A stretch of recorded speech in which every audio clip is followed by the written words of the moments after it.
আসসালামু আলাইকুম ভিউয়ার্স, কেমন আছেন সবাই? আশা করছি সবাই ভালো আছেন। আমি আলহামদুলিল্লাহ ভালো আছি। নতুন আরেকটি ব্লগ নিয়ে আপনাদের মাঝে চলে আসলাম। আর এই তো সকালের কাজকর্মগুলো সব কিছুই গুছিয়ে নিয়েছি আজকে। তো প্রত্যেক দিন একই কাজ দেখিয়ে দিলে হয়তো বা আপনারাও একঘেয়েমি মনে করেন, হয়তো বা আপনাদেরও ভালো লাগে না। তো যাই হোক, আজকে হচ্ছে সব কাজই গুছিয়ে নিয়েছি, কাপড় নাড়া থেকে শুরু করে হাঁড়ি পাতিল মাজা, তারপর যা যা থাকে সব কিছুই। তো নাস্তা করে আর কি দুপুরে রান্নার আয়োজন করে নিতেছি। তো এখানে যা যা কাটার দরকার সব কিছু কেটে কুটে নিতেছিলাম, যেহেতু আজকে একদম সিম্পল রান্না।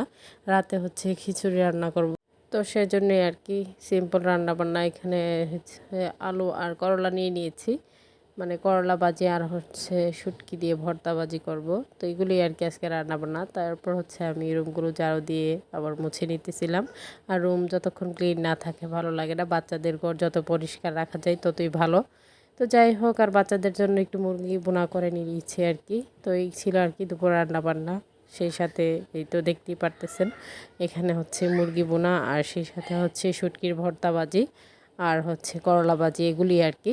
তো আজকের খাবারগুলো দুপুরে একদমই সিম্পল। তো রাতে হচ্ছে খিচুড়ি রান্না করে গরুর গোশত দিয়ে খাওয়া হবে। তো সেজন্যই আর কি, যেহেতু বেশি করে রান্না করলে রাখলে হয় কি পরে হচ্ছে এগুলো ফেলে দিতে হয়। তো আর কেউই খেতে চায় না, আর কি বা খাবে, একটা খেতে আর একটা খাওয়া যায় না। তো মেয়েও চলে আসছে বিকেলবেলা তার নানা ভাইয়ের সাথে। তো আমার বাবা হচ্ছে এসে আর দেরি করেনি, তো আমার মেয়েকে দিয়ে হচ্ছে চলে গিয়েছে, যেহেতু গাড়ি দাঁড় করিয়ে রেখেছিল। তো বাবার অসুস্থ শরীর নিয়ে আসতে হলো নাতিরের জন্য। তো যাই হোক, মেয়ে হচ্ছে এখানে দাঁড়িয়ে তার নানা ভাইকে বিদায় দিতেছিল আর কি। তো 2 দিন পর মেয়েটা আসছে, তো মেয়েও বাড়িতে এসে মেয়েও খুশি, তো আবারও ভালো লাগছে। আর সন্তান দূরে থাকলে ভালো লাগে না।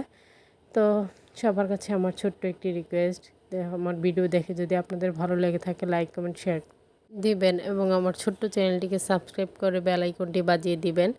তো আপনাদের সুন্দর সুন্দর কমেন্ট দেখে ভিডিও করার আরও ইচ্ছে জাগে। তো সবাইকে ধন্যবাদ এবং ভালোবাসা, যেহেতু আপনারা এত সুন্দর সুন্দর কমেন্ট করেন, দেখে খুবই ভালো লাগে। তো আপনাদের কমেন্টটি হচ্ছে ভিডিও করার আগ্রহ বাড়ায় আর কি। তো যাই হোক, সন্ধ্যাবেলায় আর কি আমরা চা বিস্কিট নাস্তা করে নিতেছিলাম সবাইকে নিয়ে। তো সবাইকে নিয়ে বাচ্চাদেরকে নিয়ে খেতে ভালো লাগছে, আর আজকে মেয়েও আসছে সেজন্য আরও বেশি ভালো লাগছে। আর সন্তানদের নিয়ে একসাথে বসে খাওয়ার যে একটা মজা, সেটা হচ্ছে মায়েরাই বুঝবে, অন্য কেউই বুঝবে না। তো যাই হোক, এখানে আর কি চা বিস্কিট মিলিয়ে খাইতেছিলাম। তো সবাইকে ডেকে নিয়েছি, সবাই খাবো। তো এখানে আমার মেয়ে হচ্ছে আর কি বলতেছিল কাপগুলো একসাথে রাখার জন্য, তার শখটা একটু পূরণ করা আর কি। তো এখানে হচ্ছে খিচুড়ি রান্না বসানো হয়ে গিয়েছে। তো এক পাশে হচ্ছে গরুর গোশত রান্না আর এক পাশে হচ্ছে খিচুড়ি আর কি, সব কিছু একসাথে করে নিতেছি। তো রাতে হচ্ছে যে কোনো কিছু একটা খাবার রান্না করে হয় কি, বা রাতেই করা হয়, যেহেতু রাতে ফ্যামিলির সবাই বাড়িতে আসে, মানে আপনাদের ভাইয়ারা সবাই একসাথে হয়। তো সেজন্যই আর কি দুপুরে তো দেখা যায় যে কি খাবার পাঠিয়ে দেওয়া হয়, তো সেই জন্যই আর কি। তো একসাথে বসে খেলে খুবই ভালো লাগে, অনেক গল্প হয়, অনেক কথা তো সব কিছু মিলিয়ে আর কি রাতে সব কিছুই রান্না করা হয়, মানে ভালো কিছু রান্না করলে রাতেই করা হয় আর কি। তো এখানে দেখতেই পারতেছেন ফাইনাল লুক, খিচুড়ি এবং গরুর গোশত। তো ঈদের পর এইসব খাবার কিন্তু খেতে খুবই ভালো লাগে। তো এখানে হচ্ছে আপনাদের ভাইয়া আসার সময় এখানে 7 আপ নিয়ে আসছে, যেহেতু গরুর গোশত খেলে ঠান্ডা কোল্ড ড্রিঙ্ক কিছু একটা খেতেই হয়, না খেলে ভালো লাগে না। আর সেই সাথে আমও নিয়ে আসছে সকালে নাস্তা করার জন্য।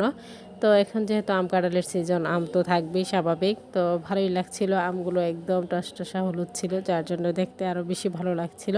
আর এরকম আমগুলোই দেখতে ভালো লাগে, খেতেও ভালো লাগে আম চিরা দিয়ে খেলে আর কি। তো যাই হোক, এদিকে বাচ্চারা হচ্ছে ওদেরকে আর কি খাইয়ে দিয়েছি, এরপর আমরা বসেছি খেতে। তো এখানে খিচুড়ি নিয়ে বসে গিয়েছি, মজা করে খাইতেছিলাম, ভালোই লাগছিল। তো আজকের ভিডিও পর্যন্তই, সবাই ভালো থাকবেন, সুস্থ থাকবেন, আমার পরিবারের জন্য দোয়া করবেন। আশ্বিন স্যারকে দেখে সবাই মাশাল্লাহ বলে দিবেন। সামনে নতুন কোনো ভিডিও নিয়ে আবার আপনাদের মাঝে হাজির হয়ে যাব। তো এই পর্যন্তই, আল্লাহ হাফেজ।